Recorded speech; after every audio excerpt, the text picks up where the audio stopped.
League of Legends. Different games you don't care about. Esports pools, fantasy, make bets if you want to. It's a game of skill, but also chance. Responsible gambling. Is it available in your area? Yes. Maybe check it out. Exposure. See, that's actually better when I'm on an event. I haven't got time to think of an intro. Than putting in that super long one, which I only mainly do for the talk shows. So, Kingzone DragonX, formerly known as Longview Gaming, are, for my money, already on a historically great trajectory. But I have noticed people seem really reticent, really hesitant to actually give them their due for how epic their run has already been in this split of LCK. People don't seem to be raving about them and how they're clearly the number one team in the world and just dominating everyone and they've got to be a lock for LCK and then maybe Worlds later. People aren't building up this narrative. Look how fucking amazing the streak is, as they did with past teams like Frost and Blaze and SK Telecom and even the Samsung teams from Season 4. And that's despite the fact the core of this team, 4 of the 5 players, the 4 best players in the team, are literally the reigning champions of the LCK. So, let's look at this. As it stands right now, Longview are 7-1 in series, and their only loss in a series was the first series, which was against KSV, formerly known as Samsung, the world champions. And that was where Khan was suspended and their top laner, the carry top laner of Kingzone, couldn't play the game. And they lost that one series. After that, they have not lost a single series. They have won 7 series in a row and they have not lost a single game. And that is crazy because they have won 14 games in a row after the 2 that they didn't have their proper top laner for.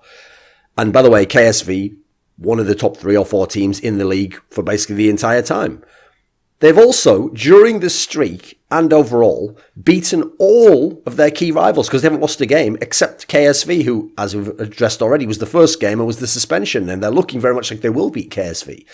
Then let's add in, this has been an extremely competitive season. You could make a case this is the most competitive season of an OGN tournament ever. At the top, yes, you've got Kingzone already, who were dominant, but normally you're dominant in the weaker seasons. That's the ones that would logically make sense. This is counterintuitive. They're very dominant in a split that's had Afrika, who looks amazing, has a really good roster themselves, perhaps some underrated names, but performing at a very high level top to bottom. KSV, the aforementioned KSV, if they can get those games to late game, they're still a quality team in team fighting. They're still a strong enough team overall, even though they've started to have their dips and lose games. They're the rated world champions with that lineup, though. Admittedly, they don't always use it because sometimes you Haru. Then you've got KT, who've kept the lineup from last year, which was super strong in the regular split of summer last year, and perhaps would have been in the final against Longview. KT's still there. They're competing. So you've got the 3 teams competing for a top 2 spot. It's very competitive right there. There's a number of teams that can give you problems. Then you just go below them. You've got Rocks Tigers, who's actually looking pretty solid, winning a bunch of games, especially with them bidding top. They've got Jin Air, who still manages to look decent enough and always takes games from people, still have some danger threats, even though they maybe don't have the best lineup. SK Telecom's starting to show some signs again. They've still got Faker, they've still got Bang, they've still got some good players, even if they are much. But these are the teams competing for, like, you know, 4th to 5th to 6th place. That's how crazy this league is. Oh, we're not done. Go below them. You've got Barbecue Olivers, who already should probably be in that rank above, but they haven't won enough games. Kongdu actually wins games, not only wins seasons, but wins games, not just against the opponents that are worse than them. And even MVP, the worst team in the league statistically, has not only won 2 series, but they've won 4 games, and they are the worst team in the whole league. This is arguably the most competitive split ever, rivaling or beating out OGN Spring Season 4, which everyone fondly remembers as an amazing split because it had so many teams that were top caliber. But first of all, it had some really shit teams. And secondly, that was the old tournament format, so we never saw as many games. There wasn't as many abilities for someone to dominate or to show how good these teams are. We're going off like a best of 2 that someone had, and that defined how good they were over the split. Then let's look at the roster of this team. Because remember, it's not just about the numbers, because obviously if you have a streak of 17 games here and then someone has a streak in the past of 15, well, who knows who you were playing against and who your team was. You look at the roster of the Kingzone, the former Longview team, it absolutely not only justifies their dominance, but the continuation of it. Because look, they've got the best top laner in the world in Khan. Pretty hard to argue that at this point in time. He's an absolute fucking monster. Especially with people like Cuvée taking a slide down and not being quite as good. Smeb's still very good, but stuck in KT. You got an elite mid lane, arguably the best mid laner in the world in BDD. I'd still say Fake has his chances. If admittedly, Fake has had a lot more problems. I think Rookie's pretty good over in China, but, a strong contender, if not the best mid laner in the world. You've got the best bot lane in Prey and Gorilla. I think that's just been the same for a long while, quite frankly. But even if Gorilla maybe isn't as super strong as he was a couple of years ago, still pretty good. Definitely synergizes well with Prey, who probably is just the best AD carry, isn't he? I mean, we don't get to see AD carries do a whole lot for the first 20 minutes usually, but get him to team fights, the guy's fucking money, isn't he? And he obviously just gets to play Ezreal all day. Then, what's that? We've just named 4 of the players, have we? Well then let's look at the jungler. Now that Peanut's back to his strengths and being used in the way that has fit his strengths, he's looking like one of the best junglers again. And his style fits the strengths of the team. Because as opposed to having Cos, who could survive in a game with 3 winning lanes and a team that just wrecks you in all the team fights, what's that? Now we don't even need that, because now we've got a strong jungler as well, and we give him the winning lanes, and he can play mechanical champions and therefore dominate.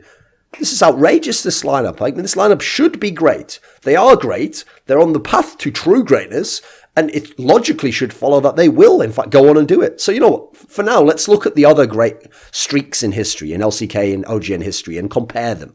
Now, first of all, we're going to ignore a couple of them due to them involving the playoffs. Like, when you look at the Blaze streak in OGN Spring 2013, where they won the 13 games in a row. Okay, that started with an amazing run in what was the group stage. It was those bigger groups that used to play with the best of 2s, but it extended through 2 playoff best of 5 series, which, that's amazing, and in some senses better than this streak, but it's playoffs. Then you have to add in, we all know how that ended. It ended in misery, getting 3-0 by MVP Ozone, even though arguably, yes, Blaze probably should have won right up until the day that game was played. Then the other one we have to ignore is SK Telecom's 15-0, undefeated, OGN Winter season. It's after season 3, it was 2013. First of all, again, it included 3 playoff series, which, yes, were against some of the best teams in Korea, so that's pretty impressive, sure. But in some sense, it's hard to compare any streak like this to that, because they won the championship off that as well, and it was in the playoffs. So I'll put those ones to the side. If you go look at regular split ones, you're going to see how favourably this one matches up against them. So let's start with when LCK began. And good old Praying Gorilla were in a team called GE Tigers at the time. Now, they went 12-2 in series in that first split, and they won 25 out of 31 games. That's pretty fucking amazing. But they did not win the championship. And what is one of the factors as to why? And this is what's going to downplay their streak. They lost to SK Telecom, who themselves only lost 3 series and went 11-3 and went 23-9. So SK Telecom was extremely good in the same league, and they lost to them. So not really as insane, right? SK Telecom themselves had a 9-game streak. Now, G Tigers had a couple of really good streaks. They had a streak at the beginning that was 8 games. They had a streak of 10 games from week 6 to week 10. They didn't have 14 games in a row. And the streak for Kingzone has not ended yet. Then you have to add in, they had that whole scenario with the IM World Championship halfway through. It was towards the end of the split. It was before week 9. And up to that, they were amazing, yes. They were 20-2 in games, and they were 10-0 in series, which is pretty amazing. But then they went to IEM, they lost to WE in that 3-game series in the semi-finals, where they were kind of stupid in the second game. And then they came back to Korea, and it wasn't as good at that point in time. Then they lost to KT, then they lost to SKT.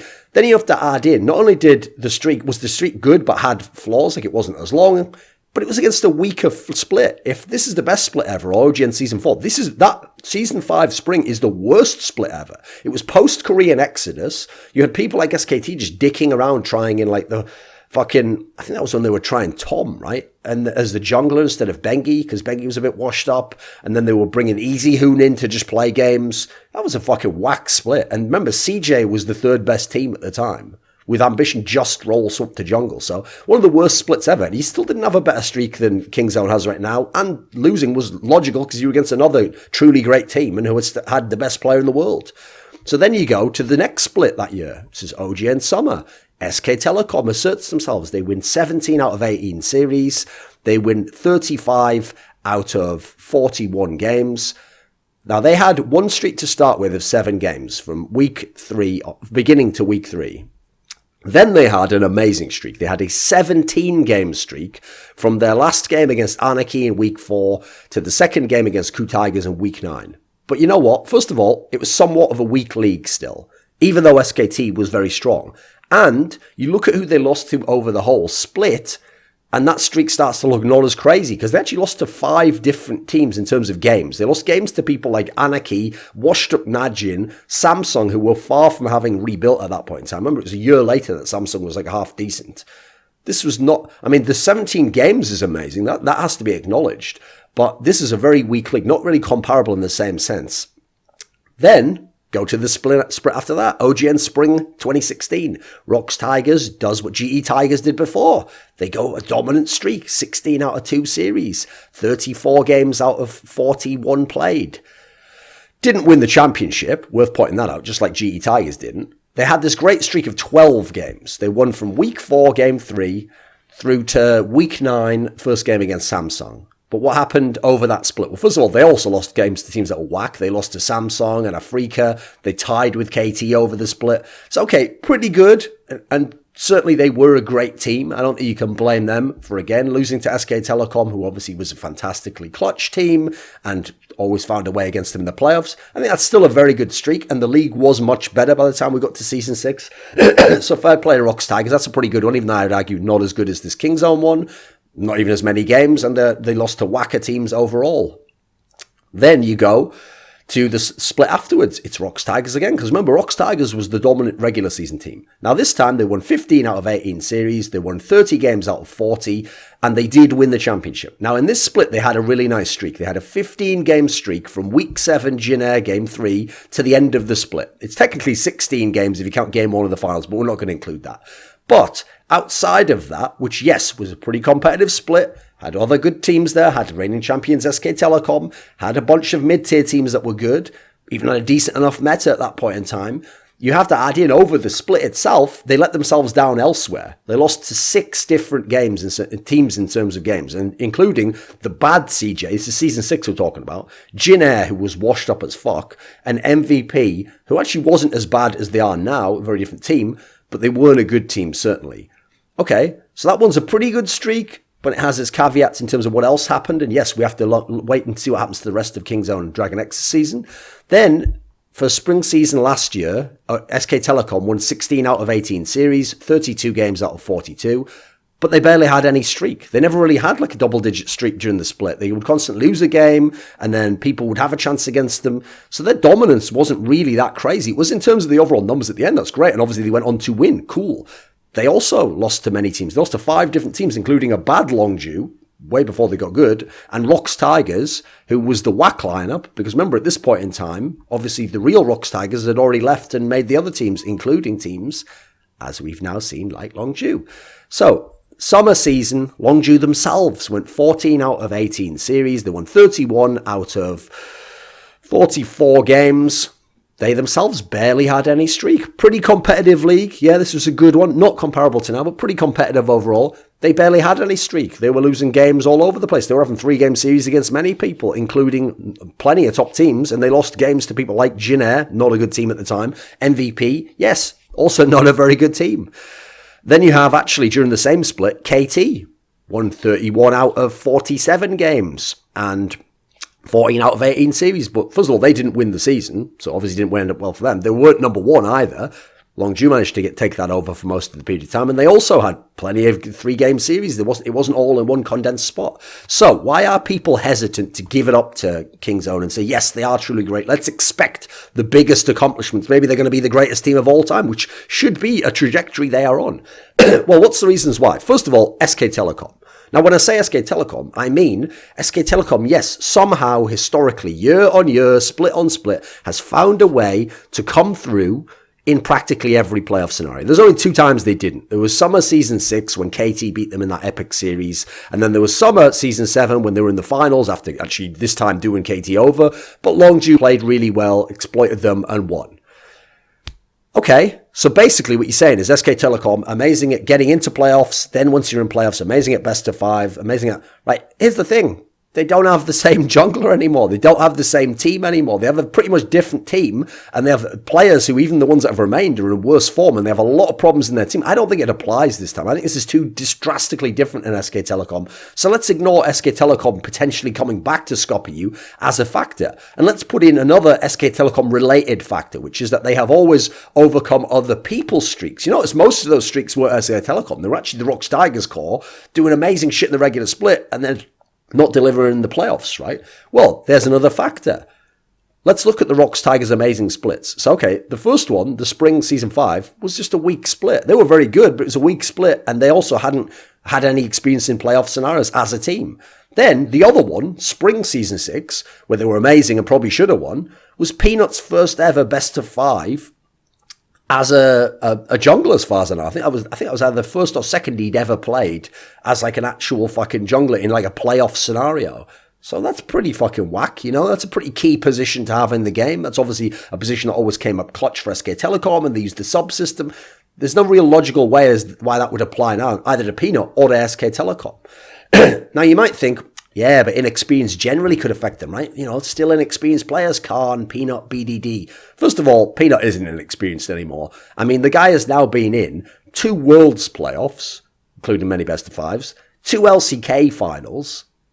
In fact, more than that, because obviously he was in LCK. He was obviously in the one where SKT didn't make it. So I guess 3 LCK finals. In fact, no, 4, because he was with SKT. He was in 4 in a row, in fact, yeah. Then you've got to add in, okay, the only ones who are inexperienced is Khan and BDD. Okay, because they've only been in LCK Summer Final and the round of 8 of Worlds. Okay, I'll give you that. But even so, who are the players who are going to pressure them and have more experience and therefore are on a good team and can actually get the experience advantage on them? It's not like SK Telecom anymore, because SK Telecom isn't looking like the team is going to be there in the playoffs. So is someone from Afrika going to be that much better? Afrika themselves have got some players at some of those positions who aren't exactly that crazy or don't exactly have mad experience. Like Keen isn't some fucking godlike player. Yeah, Kuro's got loads of experience, but he's not really going to dumpster you, is he? So it's kind of hard to look across the lineups and see where that's going to matter as a factor, quite frankly. Then ask yourself this: who's going to beat Kingzone stylistically? Right now, stylistically, they can win any type of game. They can do anything they want right now. Yeah, maybe Afrika could get their shit together. Maybe if KT got everything going and the meta switch, she could be super dominant early, they could win games. Are they going to beat them in a best of 5, though? It wouldn't really be reasonable to say it right now. Whose roster is comparable? I mean, actually, you've got to go with those two again. It's got to be KT and it's got to be Afrika. These are comparable rosters, but you can make a strong case that the Kingzone roster is better man for man, and it's better generally overall. Maybe not for the KT one. You can make your arguments there. It's just you'd have to some degree offset form with excuses or reasons as to why. Then ask yourself this: whose streak is better? Aside from those streaks where people went through the playoffs as well and won, I'd argue nobody's streak is better. Like even the SK Telecom 17-game streak had other factors involved, and they did end up losing to a bunch of other teams. You look at most of the other really crazy streaks, they were weak splits, or they were splits where you only got it going at one certain point in time. This is a streak which hasn't even ended yet. This could just continue. Finally, if the meta shifts, you can make a good case. This team will be even better and arguably even more dominant, because they'll be able to dominate in the early game as well. And they have all these winning lanes, and they have an amazing bot lane. Where's the weakness going to come from? I'm pretty sure someone like BDD would love a fucking meta switch right now in mid lane, so he could start dominating, playing super strong champions and fucking people up and having his jungler come in and getting all ganks off. It's not the meta propping these guys up right now. They don't have the Juggermore like fucking GE Tigers and just roll off that for a while until people start to figure it out and ban out correctly. So right now, Kingzone absolutely deserve the crown and deserve to have this trajectory that they will win LCK. If they can keep it together, they maybe win Worlds. And they actually are on the path, at least, to one day maybe become the best team of all time. So let's start actually acknowledging these guys. This video was supported by Dean Tanglis, Michael Allaire, Andreas Westerlund, Alex Adams, Gman, Twch, Jerky's Minion, Anthony, TGreb, Jake Petrucci, Yordan Tsenkov, Daniel Yordanov. Want to get exclusive teasers for my upcoming work? Submit questions for me or make suggestions for my content?